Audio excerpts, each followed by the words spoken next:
Your honour, నా పెళ్లి పందిట్లా నేను చేసుకున్న ఈ పోరి నా దోస్తు గానితో తాళి కట్టించుకుంది. అందుకే సెక్షన్ 108 కింద ఉరి శిక్ష ఇరు సార్. దీనికి నీ దోస్తు గానికి ఏ శిక్ష చేయమంటావురా మరి? అనికి కఠిన కారాగార శిక్ష ఇరు సార్. పాలు పోసి పెంచుకుంటే పాములెక్కై నన్నే కాటేసిండు కొడుకు. అసలు నువ్వేటు పోయినవరా మరి నీ పెళ్లి పెట్టుకొని?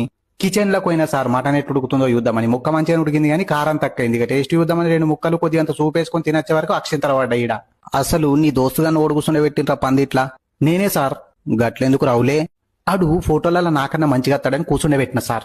ఇక ఈ గుడ్డిది ముఖం చూడకుండా ఆంతోనే తాళి కట్టించుకొని నన్నే డొని చేసింది. అయినా ఎంగేజ్మెంట్ రోజే అలా డాడీ 10 లక్షలు కట్నం అడిగితే 20 లక్షలు నా చేతిలో పెట్టి పైసలు అత్తయిపోతాయి కానీ నా బిడ్డ మళ్ళా మా ఇంటికి రావద్దన్నప్పుడే అర్థం చేసుకోవాల్సింది సార్ దీని గురించి. లాస్ట్ ఏమంటావురా మరి?